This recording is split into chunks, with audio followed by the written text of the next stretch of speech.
차도신경으로 신앙 고백을 하면서 우리 하나님 함께 예배드리도록 하겠습니다. 전능하사 천지를 만드신 하나님 아버지를 내가 믿사오며 그 외아들 우리 주 예수 그리스도를 믿사오니 이는 성령으로 잉태하사 동정녀 마리아에게 나시고 본디오 빌라도에게 고난을 받으사 십자가에 못 박혀 죽으시고 장사한 지 사흘 만에 죽은 자 가운데서 다시 살아나시며 하늘에 오르사 전능하신 하나님 우편에 앉아 계시다가 저희로서 산자와 죽은 자를 심판하러 오시리라. 성령을 믿사오며 거룩한 공예와 성도가 서로 교통하는 것과 죄를 사하여 주시는 것과 몸이 다시 나는 것과 영원히 사는 것을 믿사옵나이다. 아멘. 오늘 우리가 함께 나눌 하나님의 말씀은 오늘은 두 군데를 찾아보면 좋을 것 같아요. 마태복음 4장, 먼저 마태복음이에요. 마태복음 4장 18절에서 22절 말씀 한 군데 하고요.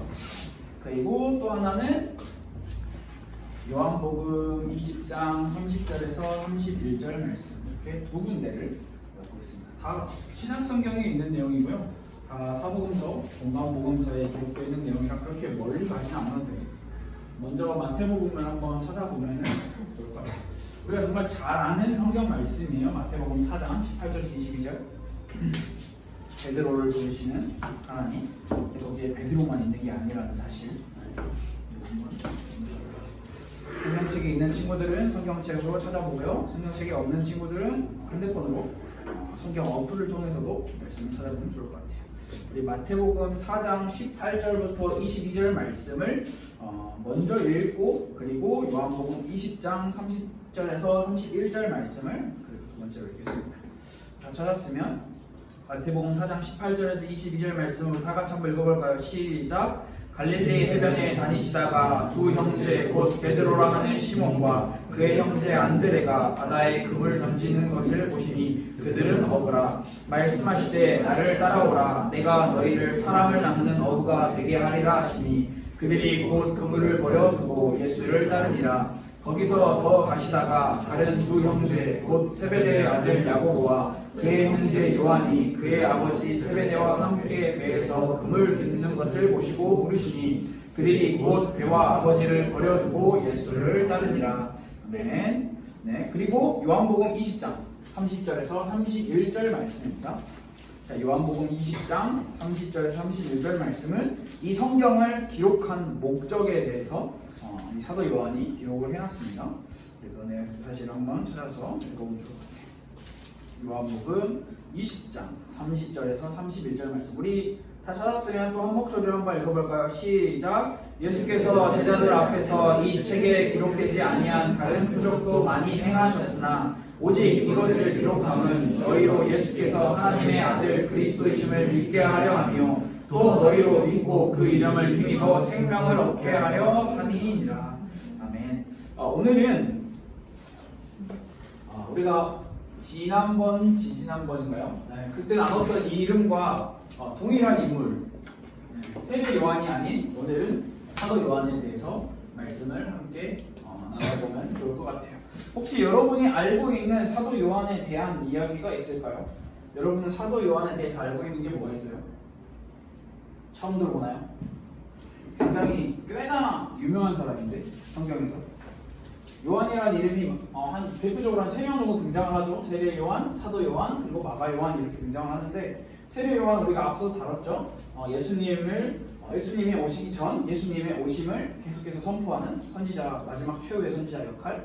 그리고 오늘 나눈 이 사도 요한은 뭐가 유명하냐? 뭐가 꼭 유명하다라고 말을 할 수는 없지만 요한복음, 요한 1서, 요한 2서, 요한 3서, 그리고 요한 계시록까지 기록한 저자라고 알려져 있고요. 마가 요한이라고 하는 사람은 마가복음을 기록한 저자, 사도행전을 기록한 저자, 바울과 함께 사역했던 사람이다라고 우리는 알 수 있어요. 근데 이것도 사실 성경을 그 배경과 그 성경에 관련된 역사를 공부하지 않으면 잘 모르고 있는 부분이고요. 그래서 오늘 우리가 이제 함께 배워봅시다. 성경에서 요한이라고 하는 사람을 표현하고 있는 것은 다음 것 같습니다. 첫째, 사도입니다. 자, 사도가 뭐냐? 사도는 예수님의 12제자, 다시 말해서 예수님으로부터 직접 그 복음의 명령을 받고 예수님으로부터 말씀을 통해서 보냄을 받은 자라는 뜻을 가진 게 바로 사도입니다. 그래서 베드로 사도, 요한 사도, 그다음에 뭐 사도 바울. 근데 바울은 약간 우리가 생각하는 거랑 달라요. 예수님을 직접 만나지 않았는데 왜 사도냐라고 하는 이런 신학적인 논쟁도 엄청 많은데 사실 우리가 그런 것까지는 생각을 할 수 있는 시간은 많이 없고요. 그리고 두 번째로 사도 요한에 대해서 설명하고 있는 게 뭐냐? 12제자 중 한 사람이다라고 생각을 할 수 있어요. 예수님의 12제자가 있죠. 그 중에 한 사람이에요. 사도 요한. 특히 요한복음에서는 뭐라고 요한에 대해서 기록을 하고 있냐면 예수께서 사랑하시는 그 제자라고 굉장히 특별하게 기록을 하고 있고요. 세 번째는 우리가 성경을 읽으면서 정말 흔하게 많이 살펴볼 수 있는 누구의 아들이다 라는 것을 성경은 설명하고 있어요. 바로 세베대의 아들. 오늘 성경 말씀에도 읽었죠. 세베대의 아들이다. 세베대가 아빠였던 거죠. 자, 요한에 대해서 성경이 기록하고 있는 내용은 이 정도예요.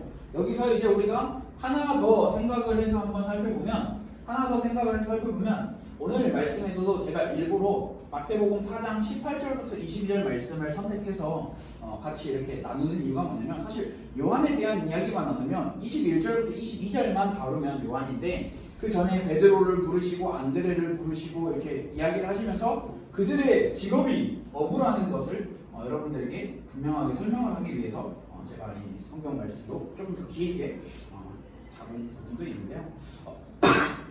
어부라는 것을 기억하는 게 중요해요. 왜 중요한지는 여러분들이 말씀을 들어보면서 여러분들이 스스로 생각을 해보는 시간이 되었으면 좋겠어요. 오늘 함께 읽은 말씀 마태복음 4장 18절에서 22절 말씀 가운데 이런 표현이 있어요. 여러분은 혹시 마태복음 우리가 4장 18절에서 22절 말씀을 읽으면서 이상하다라고 생각되는 부분 없었어요? 그냥 너무 그냥 글로 술술술술 읽어 넘어갔나요? 이상하다라는 부분 없었어요? 한번 찾아봐요, 여러분. 말씀.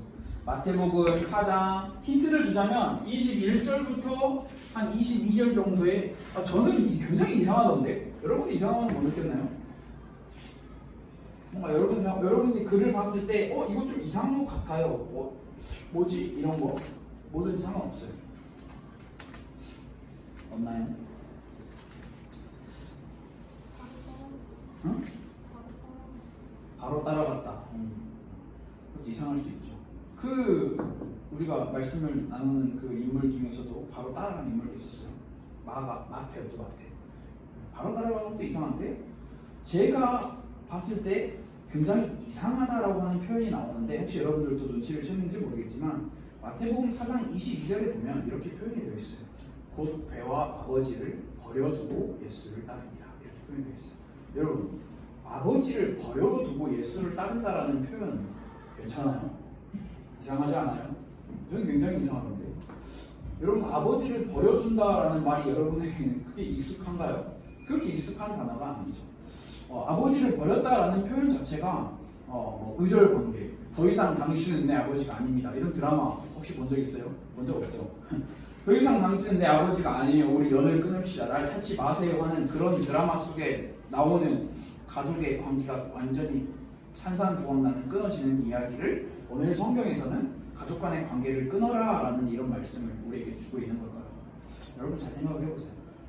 우리가 만약에 그렇게 해석을 한다면 요한 그리고 베드로 안드레 우리가 그들에게 뭘 배울 수 있을까요? 우리 모두 부모 형제를 버리고 의를 끊어야 한다. 어부였던 그들이 자신의 인생길의 출세를 위해서 우리의 가족과 우리의 부모의 모든 연을 다 끊어버리고 예수를 따라가는 게 정말 옳은가? 라고 하는 이런 질문 여러분들이 한 번쯤은 해볼 수 있을 것 같아요. 여러분 성경을 읽을 때 그냥 눈으로 삭삭삭 읽는 것도 중요하지만 정말 많은 생각을 해보는 게 많이 필요해요. 그런데 생각보다 재미있는 게 뭐냐면 생각보다 많은 이단과 사이비들은 하늘과 천국이라는 곳에 가기 위해서 이게 그리스도인의 소망이잖아요. 하늘과 천국에 가기 위해서 예수를 만나야 하는데 이 예수를 만나게 해줄 중간에 이 표현으로 중보자라고 이야기를 하죠.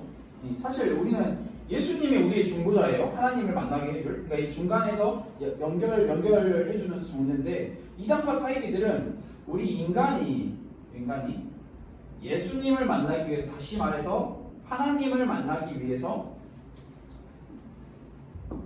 나를 거쳐가야 된다라고 이야기해요. 대표적인 이단들이 정말 많아요. 여러분들이 이단에 대해서 조금만 찾아보면 이런 사람들이 굉장히 많은데 그들을 보고 사도라고 하는 사람들도 있어요. 이게 진짜 무슨 소리인데 12제자가 있잖아. 예수님의 12제자. 이 예수님의 12제자 중에 한 명, 가룟 유다라고 하는 사람이 예수를 팔아넘김으로써 결혼이 생기고 11명이 됐죠. 성경은 분명하게 제비를 뽑아서 새로운 제자를 12제자 마띠아라고 하는 여자 제자를 세웠다라고 기록을 하고 있는데 이것을 자기네들 식으로 이상하게 요상하게 해석을 해서 이 당시에는 이제 12사도가 있었는데 요즘 이 시대에는 새로운 사도가 필요하다라고 해서 자신이 마치 예수님을 다이렉트로 연결해 줄 수 있는 만날 수 있는 사도라고 이야기를 하는 사람들이 굉장히 많아요.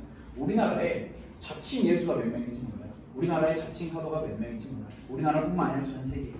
이런 이야기를 왜 하냐면 그러면서 이들이 주장하는 게 뭐냐면 오늘 성경 말씀에 나온 것처럼 자신을 따르기 위해서 사도인 나를 따르기 위해서 혈연 관계 이 땅의 모든 재물과 부동산, 소유물 다 가지고 있으면 안 된다라고 이야기를 해요. 여러분 가지고 있는 재물과 부동산, 소유물 있나요?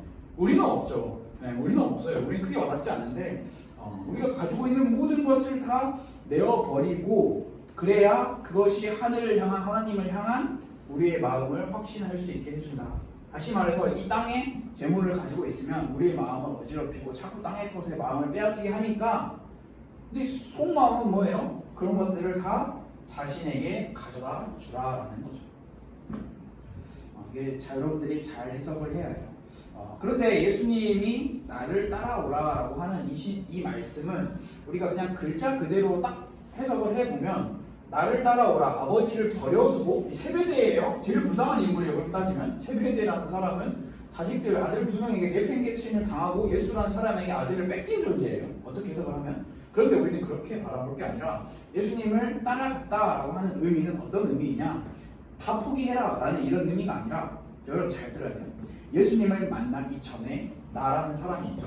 예수님을 만나기 전에 나라는 사람은 지금 예수님을 만나기 전에 내가 가지고 있는 거, 믿고 있는 거, 내가 살아오는 모든 삶의 방식에 최선을 다하는 사람이었어요. 그런데 이제는 예수님을 만난 후로는 예수님의 명령을 따르고 그것을 즐거워하는 것에 최선을 다하겠다라는 의미.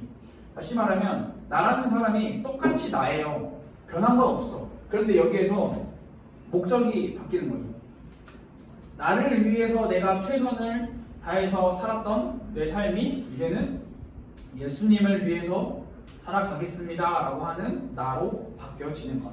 그것을 보고 버리다, 이렇게 내려놓다, 포기하다라고 하는 이런 의미를 쓰고 있어요. 다시 말해서 예수님을 따른다는 것은 예수님보다 더 우선시되는 것들이 없다라고 이렇게 여러분들이 생각을 하면 좋을 것 같아요. 그래서 이 말씀을 잘못 오해하면 아버지를 버려두고 어머니를 버려두고 가족 다 버려두고 이런 말이 절대 아니라는 사실 여러분 꼭 기억을 했으면 좋겠고 그리고 오늘 사도 요한이 또 어떤 인물이었냐 굉장히 이건 중요한 건데요. 바로 예수님의 제자였는데 그 예수님의 제자 중에 최측근이었어요. 최측근 12제자 중에 최측근 중에 한 명이 바로 사도 요한이었어요. 성경에서는 요한이 예수님의 최측근이었습니다. 요한이 예수님의 오른팔이었습니다. 이런 성경 절대 없어요. 전혀 없고. 근데 이제 이거를 후세에서 이제 추측하고 추적하기를 왜 최측근이냐라고 이제 생각을 해볼 때 성경을 통해서 확인을 하는 거예요. 예수님께서 이 땅에 육신의 몸을 입고 이 땅에 내려오신 것을 보고 여러분 어려운 말이지만 여러분들이 알고 있으면 좋은 단어가 공생애라는 거예요. 예수님께서 약 3년이라는 시간을 공생애 하셨죠. 공생애를 하시면서 정말 많은 이적과 기적들을 베푸셨어요. 혹시 여러분 예수님이 베푸신 기적과 이적 기억나는 거 뭐 있어요? 예수님이 이런 기적을 베풀었다. 기억나는 거 뭐가 있어요? 빵? 오병이요. 오케이. 또 정말 많아요. 눈 안 보이는 사람 눈 떠라 이렇게 눈 떠서 막 눈 떠지고요. 또 유명한 것도 또 있어요. 그 물이 담겨져 있는 항아리 예수님께서 이렇게 떠서 갖다 줘라 했는데 그게 물이 포도주가 되는 기적도 있고 여러 가지 기적들이 많이 있죠. 그 전에는 예수님께서 여러 가지의 기적들을 이 공생의 기간 동안 수많은 기적들을 행하셨는데 어느 한 시점부터 예수님께서 누구만 나를 따라오라라고 이렇게 말씀을 하실 때가 있어요. 그게 성경에서 보면 마가복음 5장 36절에서 39절 말씀에 어떤 기적이냐면 한 야이로라고 하는 한 사람의 딸을 고치기 시작하시면서부터 예수님께서 누구만 나를 따라오라 라고 이야기를 하세요. 자, 예수님의 최측근 제자 누가 있을까요? 요한, 베드로, 야고보 이렇게 세 명이에요. 예수님께서는 이 이후로 야고보, 베드로, 요한만 나를 따라오라 라고 이야기를 하세요. 근데 여기서만 끝나는 게 아니라 예수님께서 계속 앞으로 하셨던 많은 사건, 여러분들 신약 성경을 읽어보면 다 알 수 있는 내용인데 변화산 사건이라는 것도 있고요. 그리고 또 뭐가 있냐? 예수님께서 십자가에 못 박히시기 전 겟세마네 라는 곳에 가셔서 기도하실 때도 함께 등장하는 인물이 바로 예수님의 최측근인 베드로, 요한, 야고보라는 사실을 우리는 성경을 통해서 살펴볼 수 있어요. 그런데 여기서 예수님의 최측근 요한은 또 어디에도 등장을 하냐면 바로 예수님께서 십자가에 못 박히실 때 그 아래 있던 사람 요한도 등장을 해요. 거기에 4명의 여자와 요한이 등장을 하죠. 성경에 보면 요한복음 19장 27절에서 27절에 등장을 하고 있어요. 예수님의 십자가 사건 전의 모습을 통해서만 보더라도 요한이 예수님의 얼마나 최측근의 제자였으며 예수님과 가까운 사이였다라는 것을 우리는 생각을 해볼 수 있어요. 여러분, 이게 성경을 읽을 때 제가 계속 반복적으로 이야기하지만 그냥 읽으면 좋네 하고 이렇게 그치는데 성경을 하나하나씩 꼼꼼하게 살펴보면서 기록하면서 또 메모하면서 읽다 보면 굉장히 재밌고 신기한 이야기들이 많아요. 또한 십자가에 죽으시고 부활하신 주님을 만나는 장면을 통해서도 우리는 요한이 예수님의 최측근이고 예수님을 얼마나 사모했고 예수님과의 관계가 얼마나 진했는지를 살펴볼 수 있어요. 그 대표적으로 제가 한 사건을 이야기하면 요한복음 21장 1절부터 7절에 이런 말씀이 있어요. 예수님은 죽으셨어요. 그리고 부활하셨어. 근데 제자들은 아직 예수님을 만나지 못한 상황이에요. 제자들이 원래 이 대표적인 제자들의 직업이 어부라는 것 여러분 기억하라고 했죠. 어부였던 제자들이 예수님이 죽으시고 십자가에 못 박혀 죽으시고 이제 다시 예수님 만나기 전 자기들이 다시 자기들의 본업인 어부의 일을 하러 돌아갔어요. 어부 물고기를 잡으러 갔어요. 아마 그때는 밤이었을 거예요. 앞이 잘 보이지 않는 밤. 그곳에서 예수님께서 나타나시는데 제자들은 예수님을 알아보지 못해요. 그리고 어부로 자기 물고기를 잡으러 갔는데 물고기도 잡히지 않는 상황이에요. 그때 멀리서 한 사람이 이야기를 해요. 그물을 오른편으로 던져라 라고 말씀을 하셔요. 그러니까 어떤 일이 벌어졌냐, 물고기가 엄청나게 많이 잡혀요. 그때 요한이 이야기를 해요. 아무도 못 알아보는 그 어두운 상황에서 그물을 오른쪽으로 던져라 라고 하는 그 사람의 목소리를 듣고 오른쪽으로 던져서 물고기를 많이 걷고 나서 요한이 그때 탁 이렇게 이야기를 해요. 주님이시라. 예수님을 알아본 거죠.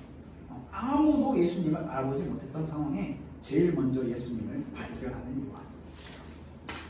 여기서 끝나지 않아요. 요한은 사도행전에 넘어가서 베드로와 함께 예수 그리스도의 복음을 전하는 일에 전진해요. 대표적인 일이 뭐가 있어요? 사도행전 3장에 보면 안진뱅이를 일으키는 사건. 우리는 안진뱅이를 일으키는 사건에 베드로가 내가 너에게 줄 것은 없으니 나사렛 예수 그리스도 이름으로 일어나 걸으라 라고 이야기를 할 때 베드로만 기억을 하지만 그 옆에 요한도 있었다는 사실을 여러분 꼭 기억을 해요. 그리고 사도행전 4장에도 보면 뭐라고 기록을 하고 있냐면 이제 베드로와 요한이 예수님은 없는데 막 예수님의 이야기를 하는 거야. 그러니까 대제사장들과 그 유다 관리들이 그들을 데리고 와가지고 신문을 하는 거예요. 야, 너네 왜 그러냐? 그런 말 하지 말아라. 예수님도 없는데 왜 그러냐라고 이야기를 막 하니까 이 사도행전 4장 19절부터 20절 말씀에 베드로와 요한이 뭐라고 이야기를 하냐?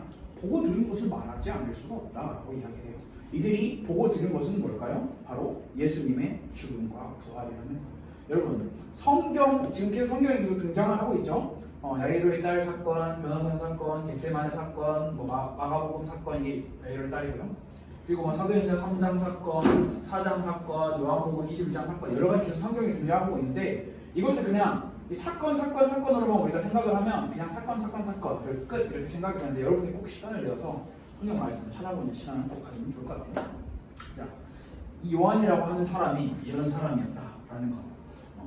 꽤나 요한에 대한 이야기가 꽤나 많죠. 그냥 단순하게 요한이 이런 사람이었습니다 라고 끝나는 게 아니라 성경에는 요한이 등장하는 내용이 굉장히 많아요. 그리고 그가 행했던 믿음의 고백들과 그가 행했던 따라다녔던 예수님의 최측근. 그래서 요한복음은 요한을 보고 뭐라고 표현을 하고 있냐면 예수의 사랑받는 그 제자라고 딱 이야기를 하고 있어요. 그런 요한이 우리에게 물론 요한 자체적으로 그렇게 된 건 아니지만 하나님의 영감으로 성령의 숨결과 불어 넣으심으로 이루어진 것은 분명해요. 그러면서 요한이 우리에게 남겨진 기록과 고백이 있어요. 제가 제일 처음에 말씀을 시작할 때도 여러분들에게 이야기했듯이 첫 번째가 요한복음이에요. 자, 요한복음. 여러분들 요한복음은 많이 읽어봤죠? 요한복음은 약간 낱권으로도 약간 제일 많이 우리에게 요한복음 딱 한 권으로만으로도 우리에게 많이 주는 건데 이 요한복음에서는 무엇을 우리에게 이야기를 하냐? 오늘 읽었던 말씀에도 들어있는 내용인데 예수님을 믿음으로써 영원한 생명, 영생을 얻을 수 있다라고 하는 영생에 대한 이야기를 해요.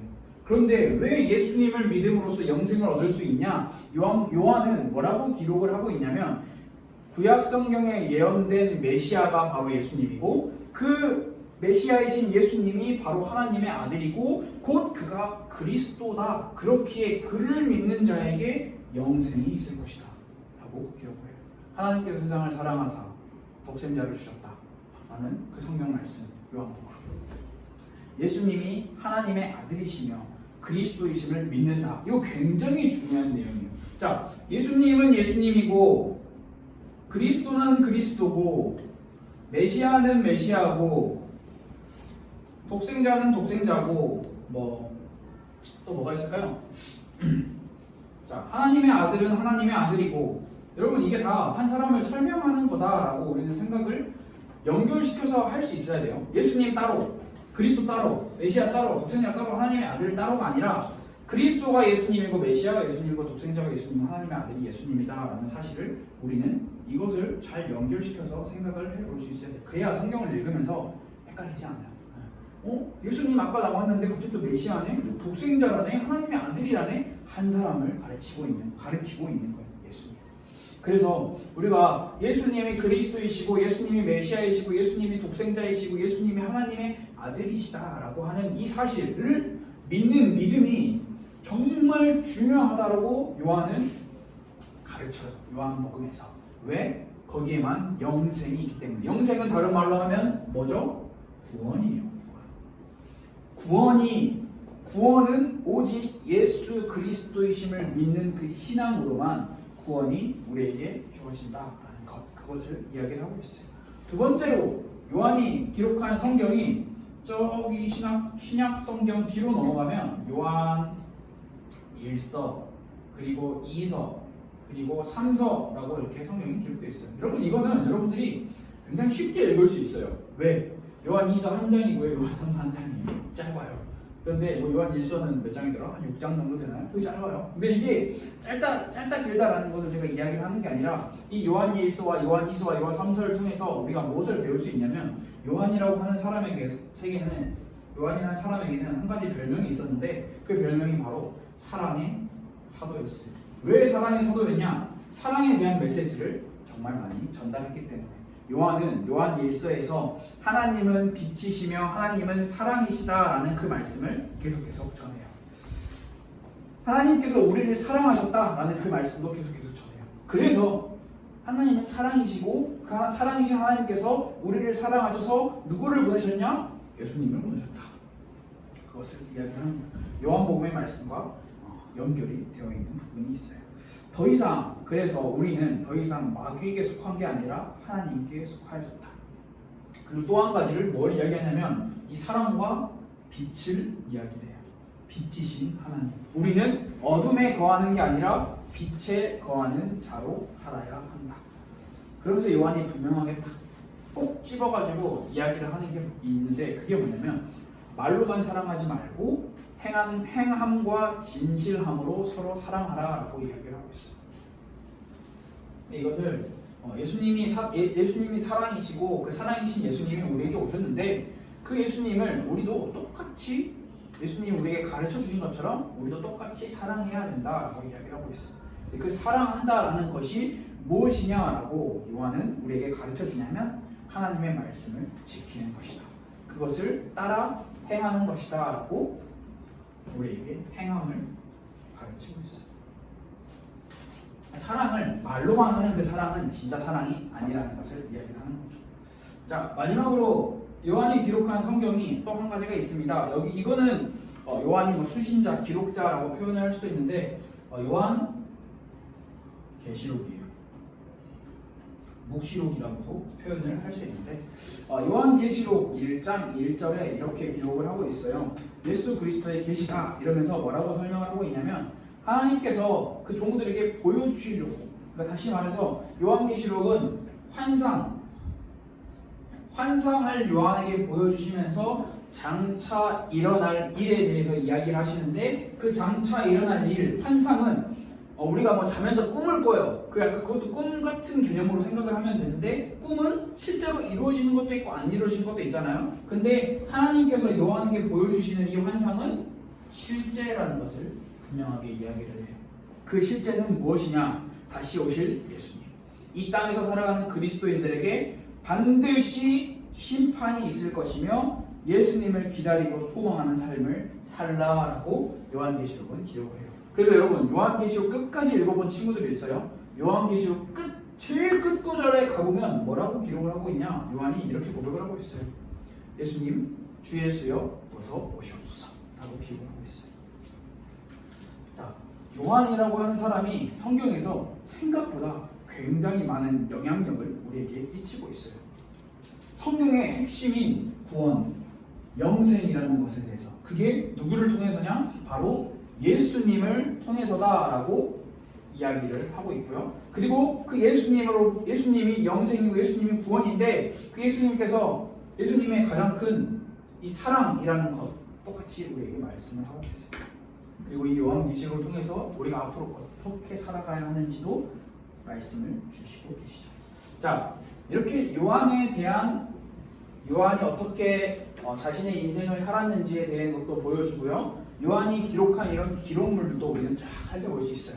여러분 이게 약간 역사적인 이걸 표현하자면 역사적 전승이라고 하는데 역사적 전승에 따르면 요한이라고 하는 사람이 12제자들 중에 제일 오랫동안 살아남았다라고 기록하고 있어요. 이 1세기 기독교가 될 때까지 요한은 있었다라고 성경은 기록을 하고 있어요. 그러면서 굉장히 유명한 1세기의 교우들 많이 있거든요. 여러분들이 이건 제가 여러분 다 설명을 할 수가 없는데 이거는 사실 공부를 해야 돼요. 세계교회사, 한국교회사, 한국교회사는 아니고 세계교회사를 공부를 하다 보면 폴리카드는 이그나티우스 등 이런 굉장히 우리에게 많은 영향력을 끼친 그들의 선생님이었다라고 이야기를 해요. 자, 우리가 그것까지는 여러분 상식적인 지식으로 이야기를 하는 거고요. 요한의 신앙과 요한의 그 마음과 요한의 믿음을 우리가 딱 한 가지로 정리를 해서 생각을 해보면 뭐냐? 바로 요한일서에 보면 이런 표현이 있어요. 우리가 안다라는 표현이 있어요. 근데 이거는 안다라는 표현은 그냥 제가 확 줄인 표현이고요. 요한일서 1장 1절 말씀에 보면 이렇게 기록이 되어 있어요. 우리가 들었으며 눈으로 보았고 우리가 주목하였고 우리의 손으로 만져보았다라는 표현이에요. 다시 말하면 이미 자신이 경험한 것, 이미 자신이 확신에 차서 가지고 있는 것을 우리에게 이야기를 하고 있다는 거예요. 요한의 이야기를 보면 이런 표현이 없어요. 만약에라는 표현이 없어요. 다시 말해서 만약에 우리가 듣게 된다면, 만약에 우리가 보게 된다면, 만약에 우리가 주목하게 되고 우리가 만져보게 된다면이라는 개념을 가지고 있는 게 아니라 우리가 이미 들었고 이미 보았고 이미 주목하여 보았고 제가 그래서 이거를 한글 성경만을 보고 확신하기가 좀 어려워서 진짜 영어를 못하는데 영어 성경도 일부러 찾아봤어요. 근데 이 요한일서 1장 1절에 대한 모든 말씀이 다 뭐라고 기록이 되어 있냐? 다 과거형으로 기록이 되어 있어요. 이미 보았던 것, 이미 겪었던 것, 이미 만져봤던 것. 다시 말해서 요한은 예수님이 영생이고 예수님이 구원이고 그 예수님이 사랑이고 그 예수님이 우리에게 오셨다라는 그 확신이 진짜 가득 차 있는 사람이었다라는 것. 그 믿음이 분명했어요. 그래서 이것을 전달하고 싶었어요. 너무 전달하고 싶었어요. 예수님이 메시아이고 예수님이 그리스도이고 예수님이 하나님의 아들이다라는 것을 엄청난 확신. 그래서 이 확신을 한 설교자는 뭐라고 표현을 하고 있냐면 요한은 예수님이라고 하는 진리를 꼭 붙잡았다. 그래서 그 진리를 자신의 마음의 중심에 두었고 그로 인해서 요한은 예수님으로 인해서 흠뻑 적셔지는 삶을 살았다라고 한 설교자는 표현을 하고 있더라고요. 우리의 삶도 우리의 신앙도 예수님에 대한 이 확신이 정말 가득한 신앙이 되어야 된다는 거죠. 여러분의 마음에 얼만큼의 확신이 있어요? 예수님이 그리스도고 독생자고 메시아고 하나님의 아들이고 영생이고 구원이며 그 예수님이 우리에게 오셨다. 그 예수님이 빛으로 오셨다. 여러분 마음에 얼만큼의 확신이 있어요? 퍼센티지로 계산을 할 수 없는 거예요. 이거는 여러분의 마음의 확신이기 때문에 여러분의 마음에 예수님이라고 하는 이 확신이 진짜 가득 차고 넘쳐야 하는데 그렇기 위해서는 여러분이 예수님에 대해서 알아야겠죠. 여러분이 이 확신을 갖기 위해서는 이 확신은 그냥 가만히 있으면 주어지는 확신이 아니에요. 이 확신은 예배와 그를 통해서 우리에게 주어지는 성경을 통해서 주어지는 우리는 우리의 마음을 다해 올바른 경배의 대상에게 올바른 예배를 드려야 돼요. 사실 요즘 코로나 시기 때 정말 많이 고민이 되는 부분이죠. 예배. 그리고 또 이 성경 마찬가지예요. 우리는 우리의 매일의 삶 속에서 우리에게 주신 그 성경 말씀을 통해서 예수님이라고 하는 분을 늘 만나야 됩니다. 예수님을 직접 만날 수가 없잖아요. 성경을 통해서 우리는 예수님을 만날 수가 있어요. 여러분 결코 주일날 여러분들이 이 자리에 나와서 이렇게 예배 드리는 거 저는 굉장히 기쁘고 뿌듯하고 여러분에게 이렇게 좀 오버해서 말하면 절하고 싶은 마음도 있어요. 오늘 나와주셔서 감사합니다. 그런데 이건 제 마음이고요. 여러분이 나 주일날 교회에 가서 예배 드렸다라는 이유로 여러분의 마음과 양심에 그걸로 만족이 있어서는 안 돼요. 주일날 예배 드렸어, 됐어, 이걸로 끝나서는 안 돼요. 왜냐하면 여러분이 정말 요한처럼 진하게 예수님과 교제하는 시간을 갖는 게 정말 중요해요. 그래서 여러분의 마음과 영혼에 예수님이 가득 차는 거죠. 가득 차는 거죠. 여러분 딱 기억하세요. 결코 우리의 마음은 죄 반, 예수님 반 불가능해요. 죄가 있으면 예수님이 없고 예수님이 있으면 죄는 반드시 불어나게 돼 있어요. 왜? 빛이신 예수님이기 때문에 우리는 결코 어둠에 거할 수 없다는 거죠. 그래서 여러분의 행동과 삶이 예수님이라는 그 확신, 이 확신은 다른 게 아니에요. 여러분이 죽어서 천국에 갈 수 있다라는, 근데 그 천국에 가는 게 내 힘과 내 공로와 내 의로 갈 수 있는 게 아니라 예수님으로 갈 수 있다라는, 예수님으로 하나님 앞에 갈 수 있다라는 그 확신이 여러분에게 진짜 진하게 있어야 돼요. 그런 사람은 얼굴에서, 행동에서, 삶에서 그게 드러나는 거죠. 그런 삶을 우리가 살면 참 좋을 것 같아요. 우리 이 시간 함께 기도합시다. 하나님 감사합니다. 독생자로, 그리스도로, 하나님의 아들로, 그리고 중보자로 우리에게 찾아오신 예수님, 그 예수님을 정말 진하게 만나고 깊은 관계를 맺었던 우리 사도 요한처럼 하나님, 우리도 예수님과 정말 진한 깊은 관계를 맺고 싶습니다. 그래서 오직 예수님만이 구원이시며 예수님만이 영생이시라는 그 분명한 확신과 믿음이 우리 안에 자라나기를 원합니다. 하나님, 우리 가스펠 교회 청소년부 친구들과 우리 모든 선생님들과 그리고 이 자리에 함께하지 못한 우리 친구들 또한 예수님이 구원이시며 예수님이 영생이시라는 그 사실, 그 확신을 갖기 위해 우리의 매일의 삶 가운데서 하나님을 만나고 하나님과 깊은 관계를 맺고 하나님과 깊은 교제의 시간을 가질 수 있도록 하나님 우리를 도와주세요. 살아계신 예수 그리스도 이름으로 기도드렸습니다. 아멘. 우리 이 시간 주기도문으로 함께 예배를 마치도록 하겠습니다. 하늘에 계신 우리 아버지여, 이름이 거룩히 여김을 받으시오며 나라가 임하시오며 뜻이 하늘에서 이루어지는 것 같이 땅에서도 이루어지이다. 오늘 우리에게 일용할 양식을 주시옵고 우리가 우리에게 죄 지은 자를 사하여 준 것 같이 우리 죄를 사하여 주시옵고 우리를 시험에 들게 하지 마시옵고 다만 악에서 구하시옵소서. 나라와 권세와 영광이 아버지께 영원히 있사옵나이다. 아멘.